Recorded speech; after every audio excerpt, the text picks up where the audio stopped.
با مقصد عملی سازی هدف چهارم استراتژی صنعتی کنونی با سرعت مملکت در شهر استراوشان ولایت سوخ سلسله چهاربینی ها عملی کرده می شود.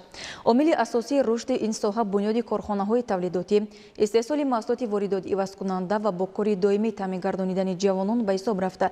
با این مقصد سال روان 7 کارخانه نوی صنعتی به فعالیت آغاز نمود. گزارش مضبوط بابازاده از شهر استراوشان.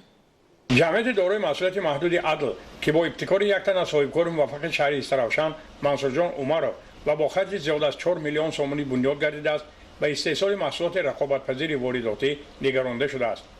صاحبکار با مقصد کاهش دادن واردات محصولات پلاستیکی از خارج مملکت، استحصال ولوسپدها، راهپیمای کودکانه، گهواره‌ها، فایتونچه‌ها و در مجموع 7 نمود محصولات را عملی گردانیده 42 نفر قوه قابل مهنت را با کار دائمی تامین گردانید که قسم زیاد آنها را جوانان تشکیل می‌دهند. در کارخانه شروع از گداختن خولچه‌ها تا به قالب‌های مختلف ریختن مایع پلاستیکی، ساختن لوله چرخ‌ها، وصل نصب قسم‌های محصولات، بندوبست و دوختن غلاف‌های گوناگون همه به طور خودکار انجام داده می‌شوند. زیرا تجهیزات همه معاصر و اتوماتیک بوده از دولت‌های چین، روسیه، اروپا و آسیا و آلمان خریداری گردیدند. توسط این دستگاه‌ها هر ساعت چندین نمود اشیا و بازیچه‌های بچگانه استحصال می‌گردد. محصولات در کارخانه استحصال شونده رقابت‌پذیر و از جهت اکولوژی تازه حسابیده می‌شود. صاحبکار منصور عمرو مقصد دارد که برای استقبال سزاوار جشن بزرگ ملت 30 سالگی استقلالیت دولتی جمهوری تاجیکستان من بعد استحصالات را وسیع گردانیده نامگوی محصولات واردات و کننده را از 20 نمود زیاد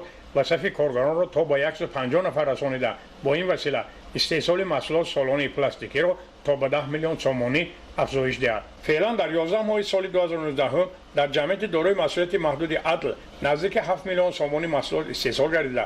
مزد میانه معاش کارمندان به حساب میانه 1200 سومانی را تشکیل می‌دهد. مورد ذکر خاص است که جهت بلند برداشتن ثمراناکی فعالیت، ارزان نمودن ارزش اصلی محصولات و پرثمر استفاده بردن ساعت‌های کاری، کارگران و مهندسان همه روزه با 2 محل خوراک گرم رایگان تامین کرده شدند.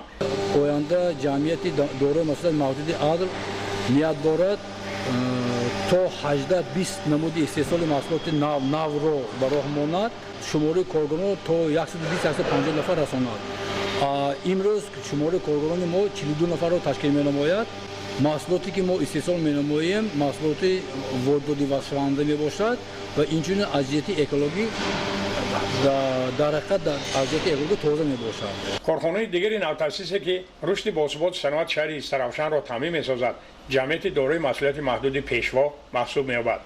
این مکان فعالیت 16 نفر ساکنان بیشغل را با کار دائمی فرا گرفته سمت اساسی را به استحصال 4 نمود پیچ‌های معاصر برقی روانه نموده است. جهت استحصال محصولات رقابت‌پذیر و واردات وصل کننده صاحبکار وطنی سهراب غفور 17 عدد تجهیزات معاصر را از دولت‌های اروپا و آسیا خریداری نموده در جای سالها نوآباد و ولنگار محسوب یافته کارخانه استحصالی بنیاد نمود. فعلا در این کارخانه 4 نمود پیچ‌های برقی استحصال کرده می‌شود که در گذشته از ممالک چین و روسیه و اوکراین و مجارستان وارد می‌گردید. خرسندی بخش است که اکثر اشیاء خام برای وصل نصب پیچ‌های برقی استفاده شونده در خود کارخانه استحصال کرده می‌شود. این عمل گواه ارزان گردیدن ارزش اصلی و بلند بودن صفت و جوابگوی معیارهای استاندارد بین‌المللی محسوب یافتن محصولات به شمار می‌رود. مضبوط بابازاده از شهر استراوشان برای برنامه اخبار.